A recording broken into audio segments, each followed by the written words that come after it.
Hello everyone, this is Bhavna and welcome back to my channel और नारेश्वर एकात्मिक यात्रा। आज बच्चों की उदाहरण से आपको समझाने की कोशिश करूंगी कि आपका इनर वर्क सही चल रहा है या नहीं। एक सही इनर वर्क की क्या डेफिनेशन होती है वो आज मैं आपको एक क्लासरूम के या बच्चों के उदाहरण से आपको एक एग्जाम्पल से आपको समझाने की कोशिश करूंगी। तो एक इमेजिन की एक क्लास है और उसमें बहुत सारे बच्चे हैं। उन सब बच्चों की सबकी अपनी अपनी कॉन्शियस है, अलग अलग। उस क्लास में एक दो टॉपर्स भी होते हैं, जैसा कि आपने देखा ही है जब आप भी क्लास पढ़े होंगे अपने स्कूल टाइम में कि क्लास में सिर्फ जो टॉपर्स होते हैं वो एक या दो ही होते हैं। कुछ एवरेज परफॉर्म करने वाले बच्चे होते हैं जो एवरेज मार्क्स लाते हैं, तो कुछ ऐसे बच्चे भी होते हैं जो बिल्कुल वीक होते हैं, जिनको पढ़ाई से कोई लेना देना नहीं होता है। अब टीचर एक तरकीब सोचती है उन बच्चों के लिए जो एवरेज मार्क्स लाते हैं और दूसरे जो बिल्कुल वीक है, कि आखिर इन बच्चों का जो रिजल्ट है वो और बेहतर तरीके से कैसे सुधारा जा सकता है। टीचर उन बच्चों को बोलती है कि अगर वो अपनी स्टडीज़ पर अच्छे से फोकस करेंगे, बेहतर परफॉर्म करेंगे, रिज़ल्ट अच्छा लाएंगे, तो वो बदले में उन बच्चों को गिफ्ट देंगी। तो बस गिफ्ट का सुनते ही बच्चे खुश हो गए और वो रिज़ल्ट भी अच्छा लाए और क्लास के जो टॉपर्स होते हैं वो तो एज़ यूजुअल टॉप कर ही रहे थे, पर उनको टीचर ने गिफ्ट का कोई लालच नहीं दिया। क्यों नहीं दिया? क्योंकि उन बच्चों को पहले से ही पता है कि पढ़ाई, एजुकेशन की वैल्यू कितनी होती है। वो बच्चे सोचते हैं, जो टॉपर्स होते हैं उनको यही लगता है कि ये उनके ही ग्रोथ के लिए अच्छा है। ऐसा नहीं है कि टीचर उन टॉपर्स को कोई गिफ्ट नहीं देते हैं, क्योंकि टीचर्स के लिए जो बच्चे होते हैं, जो भी होते हैं क्लास में, चाहे वीक हो चाहे टॉपर्स हो, सब इक्वल होते हैं। पर आप सोचो कि एक्चुअल लर्निंग, ग्रोथ किसकी हुई? एक्चुअल में कौन लर्न कर रहा था? कि उन बच्चों की जिनके मन में पहले से ही लालच था, कि बिना लालच, टीचर के बिना कुछ दिए, गिफ्ट दिए, उनको कुछ पढ़ना नहीं था, करना नहीं था, या उन टॉपर्स की जिन्होंने डिटैच होके अपनी पढ़ाई की। उन टॉपर्स ने सोचा होगा, उन्होंने तो सोचा कि हमें तो बस क्लास पास करनी ही है, तो जब ये क्लास पास करनी ही है, रिजल्ट अच्छा लाना ही है, तो पहले से लालच क्यों रखना, किसी गिफ्ट के बारे में क्यों सोचना। तो ये तो था एग्जाम्पल।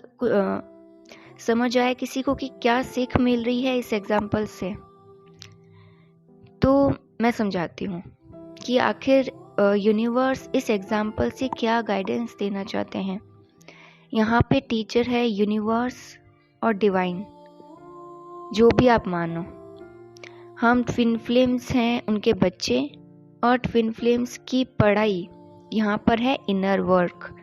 हमसे भी डिवाइन ऐसे ही मिरेकल्स के फॉर्म में बहुत सारे गिफ्ट देते हैं। अब मिरेकल्स यूनियन के फॉर्म में हो या किसी और फॉर्म में, पर वो मिरेकल्स किन बच्चों को जो सिर्फ मिरेकल्स के बदले इनर वर्क करने को तैयार हो जाते हैं, किसके साथ होते हैं?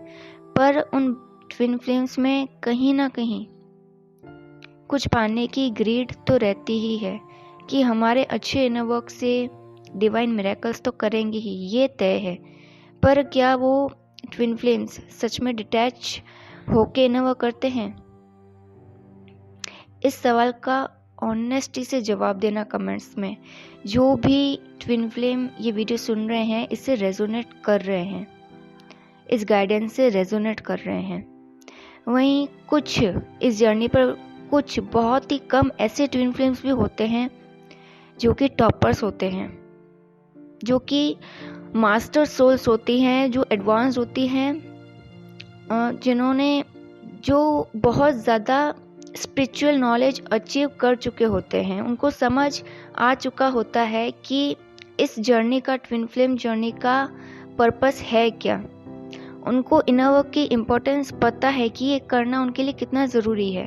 वो सोचते हैं कि आखिरकार इनर वर्क से उन्हीं की ओवरऑल हर लेवल पे ग्रोथ होगी। और जब बात ग्रोथ की हो, हीलिंग की हो, एसेंशन की हो, तो उसमें हम ग्रीड क्यों रखें, लालच क्यों, हम क्यों एक्सपेक्टेशंस रखें डिवाइन से कि वो बदले में हमें कुछ ना कुछ दें। हमें तो बस डिटैच होके इनर वर्क करना है। और ट्विन फ्लेम जर्नी पे डिटैचमेंट का मतलब ही यही है। एक्चुअल डिटैचमेंट का मतलब ही यही होता है कि बिना किसी ग्रीड के इनर वर्क करना, बिना किसी एक्सपेक्टेशन के। आप खुद थोड़ा एनालाइज करना इस बात पर कि वास्तव में मोक्ष कौन से ट्विन फ्लेम्स को मिलता, किस ट्विन फ्लेम का इनर वर्क जेन्युइन माना जाएगा।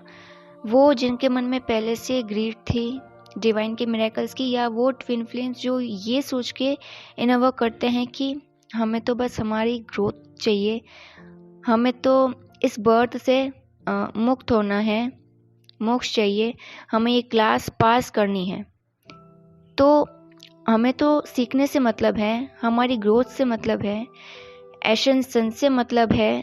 तो आध्यात्मिक प्रगति के लिए लालच रख के क्यों करें, आध्यात्मिक प्रगति हम लालच रख के करें ही क्यों। सो नाउ टेल मी, कौन से वाले ट्विन फ्लेम्स को मोक्ष मिल जाता है। क्योंकि ये ऐसा ही माना जाता है ना, ऐसा ही कहा जाता है कि जो ट्विन फ्लेम इस जर्नी पर हैं, ये उनका लास्ट बर्थ होगा। अगर उन्होंने सही से अपना इनर वर्क किया, उनको इसी बर्थ में मोक्ष मिल जाएगा। तो कौन से वाले ट्विन फ्लेम्स को मोक्ष मिल जाता है? पहले वाले जिनको मिरेकल्स से ही मतलब है सिर्फ, या दूसरे वाले ट्विन फ्लेम्स जिनको सिर्फ इनर वर्क से मतलब है, जो पूरे डेडिकेटेड हैं इस जर्नी पर सिर्फ इनर वर्क के लिए? इस सवाल का जवाब मैं नहीं दूंगी। जवाब आपको देना है कमेंट्स में, और आंसर ज़रूर देना इस क्वेश्चन का, ऑनेस्टी रखना, क्योंकि यूनिवर्स की गाइडेंस है, इग्नोर बिल्कुल मत करना इस गाइडेंस को, ताकि वो जो इस जर्नी पर नए हैं उनको कमेंट्स पढ़ के क्लियर कट पता चल जाए। जो भी इनिशियल स्टेज पर है, जो नए आए हैं इस जर्नी पर, उनको पता चल जाए कि उनको प्रायोरिटी किसको देनी है इस जर्नी पर। सो फ्रेंड्स, आज के वीडियो में गाइडेंस यहीं तक की थी। अगर वीडियो अच्छा लगा हो तो लाइक कीजिए, शेयर कीजिए, चैनल पे नए हैं तो सब्सक्राइब ज़रूर कीजिए। Till then, good bye and God bless you.